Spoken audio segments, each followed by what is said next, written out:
John Ritter was one of the most loved actors on television. He made people laugh with his energy, charm, and perfect timing. But behind his smile was a tragic story that very few people knew about. His death shocked the world, especially because it came so suddenly and so unexpectedly. What made it even more heartbreaking was that he died from the exact same condition that had killed his father years earlier. For 30 years, a silent danger was growing inside his body. Nobody noticed the signs, not his friends, not his doctors, not even John himself. On his last day, everyone saw that something was wrong, but nobody understood just how serious it was until it was too late. Even the doctors in the emergency room made a mistake that would cost him his life. Later, an autopsy revealed the real cause of death, and it was so shocking that it changed the way hospitals deal with chest pain forever. What happened to John was so serious that a $14 million settlement was made to acknowledge the failure in his care. John Ritter was born on September 17, 1948, in Burbank, California. He was delivered at Providence St. Joseph Medical Center, the very same hospital where he would die 54 years later. His father, Tex Ritter, was a famous singing cowboy known for his deep voice and classic Western songs. His mother, Dorothy Faye, was also an actress who starred in old Western films.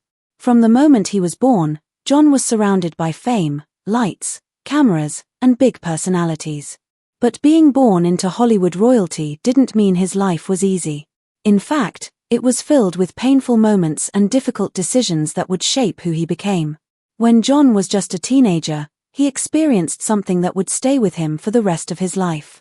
He was in a car with friends when something, maybe a rock, maybe a piece of metal, came flying through the window and struck him in the right eye. It wasn't a small injury. It damaged both his iris and his retina. He lost most of the vision in that eye, and his pupil remained oddly shaped for the rest of his life. The injury made him feel insecure.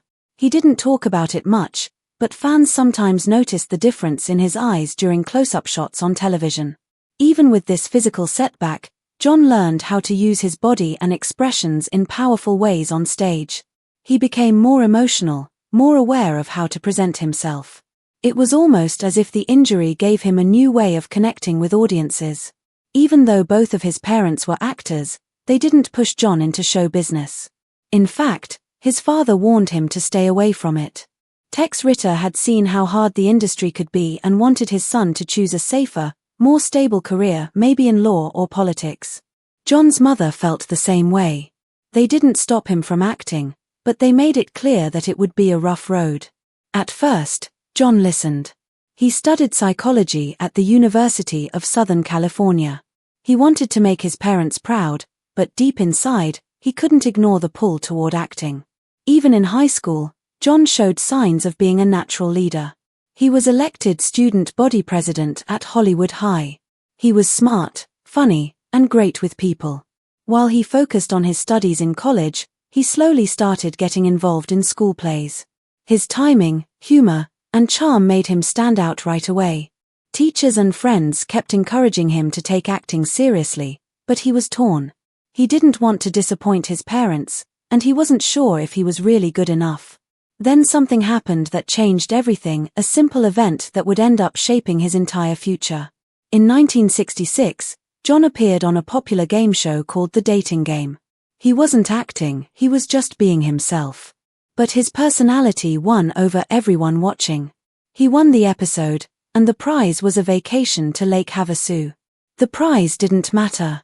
What mattered was how John felt on stage. He realized that he loved being in front of an audience. That experience lit a fire inside him. Soon after, he switched his major to theater arts and began taking acting classes seriously. That one game show appearance started a domino effect that led him directly into the spotlight. Before John became famous in America, he spent time working on theater tours in Europe.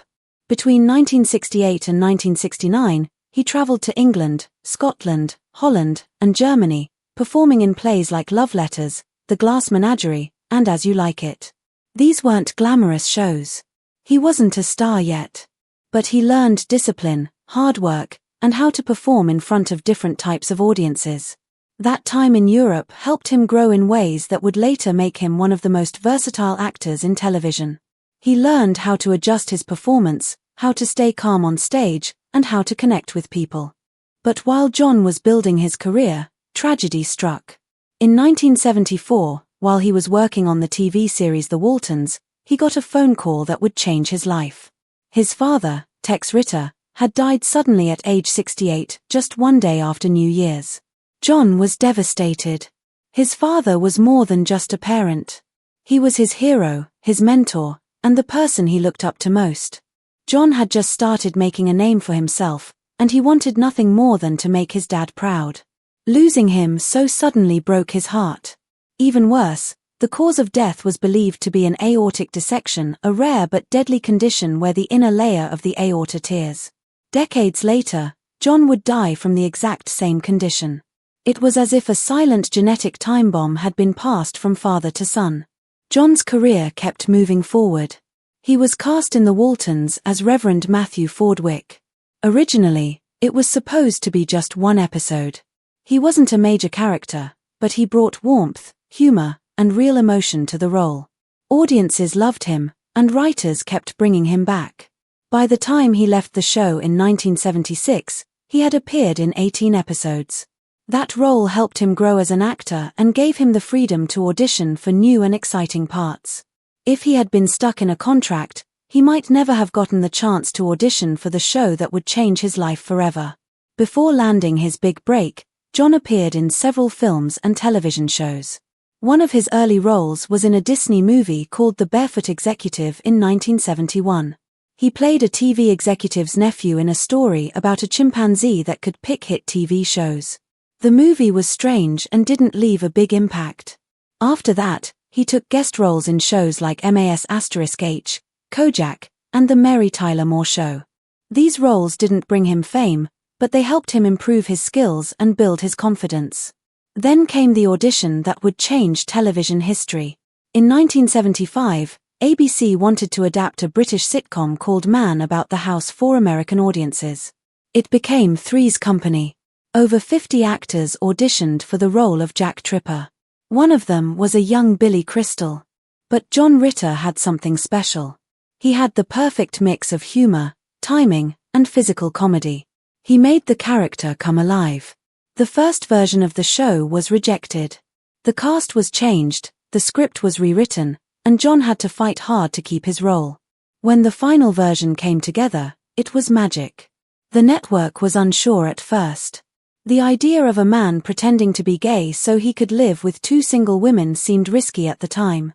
Jack Tripper had to lie to his landlord, Mr. Roper, to avoid getting kicked out of the apartment. Some people thought the show was too bold. Others thought it made fun of serious topics. But viewers loved it. When it premiered on March 15, 1977, it debuted at number 11 in the ratings and kept rising. The show didn't try to teach lessons. It focused on misunderstandings, physical comedy, and silly jokes. Feminist groups attacked it. Conservatives criticized it. But the audience couldn't get enough. Every controversy only made it more popular. Then in 1980, the show nearly fell apart. Suzanne Summers, who played Chrissy, wanted a big raise. She was making $30,000 per episode but demanded $150,000 and a share of the profits, matching what John Ritter earned. The producers said no. Her husband, who was also her manager, tried to push for more money, but ABC refused. Things got ugly. Suzanne stopped showing up to rehearsals. The network eventually fired her, but she was still required to finish the season. Her scenes were shot separately. She had no lines with the main cast. Each week, she appeared alone in short phone calls. She arrived on set with a bodyguard and a personal assistant. No one spoke to her. The silence lasted over 30 years. She and Joyce DeWitt finally reconciled on a talk show in 2012. By the early 1980s, Three's Company was everywhere. It was in the top 10, sold in syndication, and John Ritter was the face of it all. But being Jack Tripper came with a cost. John had trained in drama. He had range. But now, all people saw was the goofy guy falling over furniture. Directors didn't see John, they only saw Jack. He tried different roles, but the image stuck. In 1983, He finally got recognition. He won the Golden Globe for Best Actor in a Comedy. Then in 1984, he won the Emmy. It was a huge deal. Critics who had once mocked the show were now praising his talent. His speeches were humble, but his performance was masterful. He made physical comedy look easy. His timing was perfect. He earned his place among the greatest actors in television. In 1984, ABC tried to keep the magic alive with a new show called Three's a Crowd. It followed Jack Tripper in a new life. He was older, living with his girlfriend, and running a restaurant. But something was missing. The chemistry wasn't the same. The show also hurt the original cast. Joyce DeWitt wasn't even told about the new show. She walked in on auditions for Jack's new love interest. It hurt. Only one original cast member made a guest appearance. The show aired 22 episodes and was renewed for 13 more, but John asked for a full season guarantee. That's when everything changed, and soon, his life would take a tragic and final turn. ABC said no. The show quietly disappeared, and John Ritter's time as a big sitcom star seemed over. But he didn't give up. In 1987, he got another chance when he starred in a new show called Hooperman, created by Stephen Bocco. This show was different. Ritter played a police officer named Harry Hooperman who inherits an old, broken-down building. He had to deal with tenants, his job as a cop, and his personal life. The show was a mix of drama and comedy. Ritter gave a strong performance. Critics liked him. He was nominated for an Emmy and a Golden Globe, and he even won a People's Choice Award. But the ratings didn't stay strong. After 2 seasons, it ended.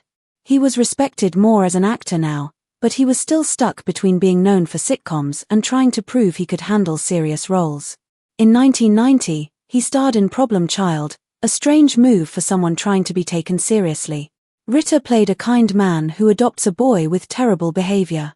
Critics hated it. Rotten Tomatoes gave it a 0%. Some people said it was mean-spirited. A poster for the movie that showed a cat inside a dryer made animal rights groups very upset, even though the scene wasn't actually in the film. Still, audiences showed up. The movie made over $72 million on just an $11 million budget. Ritter came back for the sequel even though critics were still unimpressed. But something meaningful happened during that time. He met Amy Yasbeck, his co-star in the film. She would later become his wife. Though the Problem Child movies became cult favorites, they were not considered high points in his career. The humor was basic, but Ritter still gave his best. In 1992, he tried again with a show called Hearts of Fire. He played a conservative political aide who falls for a liberal journalist played by Markie Post. The show started in Washington, D.C., and had a good cast, including Billy Bob Thornton. But it didn't really connect with viewers. In Season 2, they changed the setting to a small town, hoping to bring new life to the series. It survived for 3 seasons, but the magic was missing. Audiences didn't follow, and Ritter was unable to recapture the level of success he once had with Three's Company. Then in 1996, something unexpected happened. Billy Bob Thornton gave him a role in the movie Sling Blade. Ritter played Vaughn, a quiet, kind, openly gay store manager who supports the main character. This was no comedy. It was serious drama. The film had a very small budget and was filmed in less than a month. Critics loved it. Ritter's performance surprised people. Behind the scenes, Ritter didn't like the haircut they gave him for the role, but it didn't affect his performance. Sling Blade went on to win an Oscar. And Ritter finally proved to everyone that he had real acting talent. John Ritter married actress Nancy Morgan in October 1977. That was also the same year Three's Company became a hit. From the outside, it looked like a perfect life. They had 3 children, Jason in 1980, Carly in 1982, and Tyler in 1985. For a while, things seemed happy. But being famous has a cost. By the late 1980s, problems in their marriage started to grow. The pressure of Hollywood, busy schedules, and living in the spotlight took a toll. In 1993, they separated. Their divorce was finalized in 1996. But it wasn't a dramatic, angry split. There were no tabloids, no scandals. They simply understood they couldn't keep going as a couple. Nancy supported John's career, and the kids stayed close to both parents. In a world where celebrity breakups often get messy, they stayed calm and respectful. While that chapter of his life was ending, a new one was starting. In 1990, on the set of Problem Child, Ritter met Amy Yasbeck. Their bond was strong from the beginning. During a casual meeting at the director's house, John noticed Amy hadn't eaten and handed her a bagel with cream cheese. It was a small act, but it sparked something meaningful. Over the next few months, they spent time working together, laughing, and building a connection. Amy later said John helped her learn physical comedy and that they both shared a love for old Hollywood films. Though John was still married at the time, his relationship with Nancy was already fading. After his divorce was finalized in 1996, he and Amy kept things quiet. They didn't rush. When they finally got married in 1999, 9 years after they met, it wasn't flashy or dramatic. It was thoughtful, real, and based on mutual respect. John's children were never just background in his life. They each went on their own paths. Jason became an actor, like his father. He appeared in shows like Parenthood and Raising Dion. He even earned Emmy nominations, showing his talent was his own. Carly took a different path. She became a folk singer and released her first album in 2013. Tyler avoided the spotlight for a while, even moving to Argentina to teach. But later he returned and acted in shows like Arrow and The McCarthys. Then there was Stella, born in 1998. Later, Stella transitioned and became Noah Lee Ritter. When Noah came out publicly at age 18 in 2016, it surprised many people. But his siblings supported him fully. They had all been through so much together: divorce, fame, loss, and personal growth. And they always stayed close. Each child carries a part of their father's legacy, his humor, his kindness, and his deep love for family. When John and Amy finally got married, it wasn't just a wedding. It was a fresh start. They got married on September 18, 1999, at the Murphy Theater in Wilmington, Ohio. The place was nearly 100 years old and full of charm and meaning. Their daughter Stella had been born a year earlier on September 11, 1998. So now there were 3 birthdays in 1 week: Stella's on the 11th, Amy's on the 12th, and John's on the 17th.